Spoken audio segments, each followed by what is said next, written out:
आप देख रहे हैं अमर उजाला का डिजिटल। आज हम बात करेंगे उत्तराखंड पीसीएस में टॉप रहे आशीष जोशी जी से। उनसे बात करते हैं कि किस तरह से आपने कितने घंटे ये पढ़ाई की और किस तरह से टॉप किया, इसके बारे में। नमस्कार नमस्कार आप सभी व्यूअर्स को। मैं आशीष जोशी, उत्तराखंड पीसीएस रैंक 1 मेरा चयन डिप्टी कलेक्टर के पोस्ट पर हुआ है और इसके लिए मैं ईश्वर को, अपने सभी परिवार को और सभी मित्रगणों को, इष्ट मित्रों को, सभी को धन्यवाद और आभार प्रकट करता हूँ। भंडारी जी, मेरी शुरुआती शिक्षा जो है वो सितारगंज उधम सिंह नगर से ही हुई। पिताजी मेरे हाईडे विभाग में जेई से रिटायर हुए हैं और सितारगंज से ही रिटायर हुए। तो 12th तक की शिक्षा मैंने सीबीएसई बोर्ड से ही करी। उसके बाद 12th के इमीडिएटली बाद मेरा selection national institute of fashion technology Mumbai में हो गया था। उसमें 4 साल की पढ़ाई के बाद और 4 साल की जॉब करी मैंने मुंबई में ही, फैशन इंडस्ट्री में ही, विभिन्न प्राइवेट कंपनियों में, जैसे रेमंड्स वगैरह, इन सब में मैंने जॉब करी। उसके बाद सन 2016 में उत्तराखंड का जब पिछला पीसीएस आया था, इस वाले पीसीएस से पहला पीसीएस सन 2016 में आया था, तब जब 2016 का पीसीएस आया था तब उस समय मुझे मेरे परिवार ने मोटिवेट किया था प्रशासनिक सेवाओं में आने के लिए। और उसी क्रम में मैंने अपना पहला फॉर्म भरा था और उस वाले पीसीएस में मेरा प्री क्लियर हुआ था और मैंने मेंस लिखा था, पर क्योंकि तैयारी का थोड़ा अभाव रहा जिस वजह से मेरा मेंस क्लियर नहीं हो पाया। तब से निरंतर मैं अन्य, क्योंकि हमारे राज्य में तब से फिर उसके बाद कोई पीसीएस की परीक्षा आई नहीं सन 2021 तक, तो मैं अन्य राज्यों के जैसे उत्तर प्रदेश के, राजस्थान के, हरियाणा के पीसीएस परीक्षा देता रहता था, जहाँ पे मैं इंटरव्यू की स्टेज तक गया। फिर मेरा इसी क्रम में मेरा पहला सिलेक्शन सन 2021 में हुआ था, जब मैं उच्च न्यायालय में समीक्षा अधिकारी के पद पर मेरा चयन हुआ था। फिर मैंने वो पद ज्वाइन किया सन 2022 जनवरी में। उसके तुरंत बाद मेरा उत्तर प्रदेश लोअर पीसीएस में सिलेक्शन हुआ, जिसको किसी कारणवश मैंने ज्वाइन नहीं किया।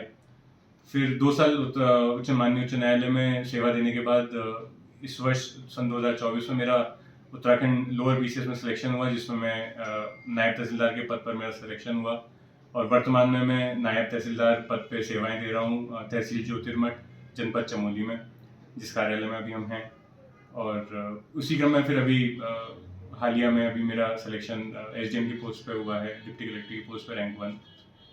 तो ये रहा मेरा शुरुआती एजुकेशन का। उत्तराखंड में आप पीसीएस वो करेंगे, जैसे एसडीएम बनेंगे, तो किस तरह से आप यहाँ पर काम करेंगे, किस सोच से?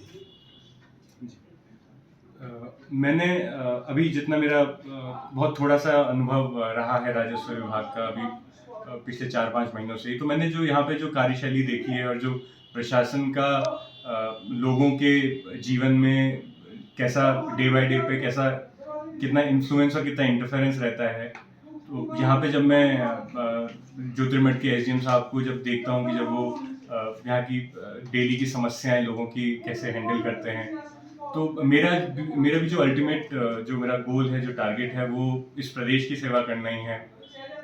मैं मुंबई जैसे शहर को छोड़ के यदि राज्य की प्रशासनिक सेवा में आया हूँ, तो मेरा टारगेट यही रहेगा कि जितना निस्वार्थ भाव से और जितना लगन से मैं इस प्रदेश की सेवा करूँ, यहाँ की जनता की सेवा कर सकूँ, उनके काम आ सकूँ। किसी का छोटे से छोटा एक प्रमाण पत्र बनने से रिलेटेड हो, चाहे फिर किसी का बड़े से बड़ा कुछ कोई भी प्रोजेक्ट रिलेटेड कुछ भी काम हो जिसमें मेरी तरफ से कोई भी हेल्प हो सके, मैं उसको त्वरित गति से करना चाहूँगा और प्रशासन की जो छवि है उसको और अच्छी करके लोगों के बीच में और उत्तराखंड शासन और प्रशासन का नाम और अच्छा करना चाहूँगा। सर, युवाओं को क्या क्या संदेश देना चाहते हैं?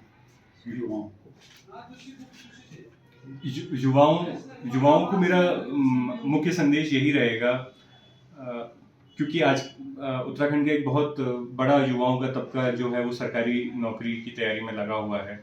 और कई बार क्या होता है कि 1 फेलियर, 2 फेलियर, 3 फेलियर के बाद युवा परेशान हो जाते हैं, और होना लाजमी भी है, क्योंकि हर किसी के घर की स्थितियां एक जैसी नहीं होती, हर किसी के जीवन की परिस्थितियां सेम नहीं होती। तो युवाओं को मेरा एक ही संदेश है कि निरंतरता ही कुंजी है।